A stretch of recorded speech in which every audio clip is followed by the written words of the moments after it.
Baik, selamat malam. Perkenalkan, nama saya Pratama Basana Hari Pandiangan. Di sini dengan NPM 21312030. Di sini saya akan menjelaskan dari mana project saya. Baik, saya akan mulai dengan Metaverse Design Document Framework 2024 versi Nusa Meta. Yang pertama adalah Taman Gedong Meneng Teknokrat. Nah, inilah aplikasi yang kami buat. Kurang lebih banyaknya ada memang lebih dan kekurangannya. Baik, yang pertama adalah Table of Contents Introduction, Vision Statement, Objective, Scope, Technical Architecture, Features, Social Interaction, Accessibility, Security and Privacy, Passage and Militones, Risks, dan Mitigations and Abdications. Nah, lanjut. Introduction. Metaverse Taman Gedong Meneng Teknokrat ini merupakan dunia virtual di mana user diharapkan mampu untuk mengenal taman milik Universitas Teknokrat Indonesia. Di taman ini user dapat bersosialisasi dengan user lain, mulai dari belajar hingga bekerja secara kolaboratif dalam ruangan 3 dimensi. Vision statementnya ya adalah mengembangkan Metaverse sebagai ruang kerja virtual yang memungkinkan kolaborasi efisien sebagai tujuan hiburan, utamanya yang memberikan pengalaman mendalam kepada pengguna sebagai alat untuk meningkatkan kesadaran lingkungan, mendukung proyek konversasi, dan mendorong tindakan positif untuk keberlanjutannya. Next, objektif. Tujuan khusus yang ingin dicapai dalam proses pengembangan ini adalah mendorong kolaborasi dan kemitraan antara perusahaan, pengembang, individu dari berbagai belahan dunia. Yang kedua, menetapkan standar tinggi untuk keamanan data dan privasi pengguna. Dan yang ketiga, mengembangkan teknologi interaksi seperti augmented reality (AR) dan virtual reality atau VR yang biasanya dibilang AR VR untuk menciptakan pengalaman yang semakin realistis. Dan yang keempat adalah membangun kemampuan integritas bisnis dan e-commerce. Next. Scope 1. Target pengguna itu dari jarak umur dari umur 15 tahun sampai 35 tahun. Dan yang kedua, tech savvy. Yang ketiga, masyarakat umum, bisa juga digunakan untuk pelajar atau mahasiswa. Pekerjaannya remote. Nah, untuk platformnya ya kita bisa menggunakan PC, alat-alatnya dengan handset VR.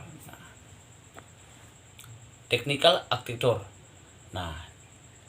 Yang pertama adalah teknologi AR dan VR seperti Oculus atau handset VR. Software stack seperti Maya, Construct, Unity, Spatial. Pemanfaatnya adalah pemanfaat AI seperti NPC atau non-player karakter. Dan yang keempat adalah pemanfaatan layanan cloud untuk memastikan skalabilitas. Next.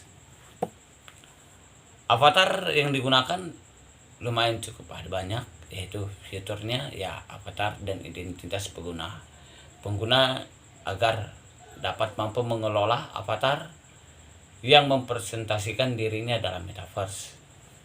Untuk yang kedua yaitu adalah user generated content atau UGC, memungkinkan pengguna untuk membuat berbagai serta mengubah konten pribadinya. Dan yang ketiga adalah mendukung obrolan melalui teks dan suara yang dapat digunakan untuk bersosialisasi dengan pengguna. Next, kita bab selanjutnya, social interaction. Metaverse ini kami bentuk dengan memiliki fitur yang berinteraksi sosial seperti pertemanan, ruangan republik, atau ruang publik, bebas dengan apapun, dapat dengan menggunakan chat atau melalui teks, ataupun kita dapat berkomunikasi dengan suara. Hampir sama dengan bentuk dia seperti aplikasi Discord. Nah, kebanyakan bisa digunakan seperti aplikasi tersebut. Next, accessibility. Metaverse ini memiliki accessibility seperti language support. Itu sangat mendukung konten metaverse dengan 2 bahasa, yaitu kami cuma bisa menggunakan bahasa Inggris dan bahasa Indonesia. Kalau untuk bahasa Rusia dan lain-lainnya kami belum paham. Dan yang kedua, device compatibility, dapat menggunakan alat perangkat semua, tapi yang penting dia terhubung dengan komputer dan terhubung dengan jaringan yang stabil atau internet. Nah, Anda menggunakan HP atau membukakan dengan iPad, laptop, komputer bisa, yang penting dia terhubung dengan internet. Next, security dan privasi. Pertimbangan ini dilakukan untuk keamanan privasi.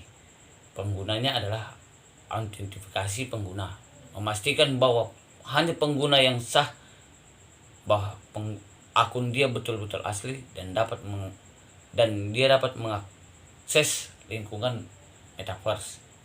Dan yang kedua, privasi pengguna. Kebijakan itu kami buat untuk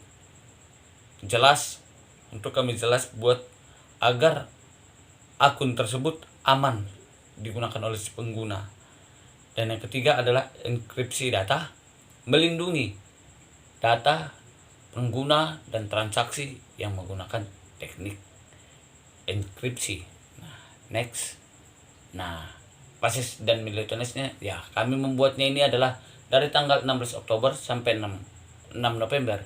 Itu kami pembuatan background, aset, atau kami bisa dibilang tempat atau area yang menaruh aset-aset lainnya seperti taman, kolam, lampu-lampu dan banyak-banyak.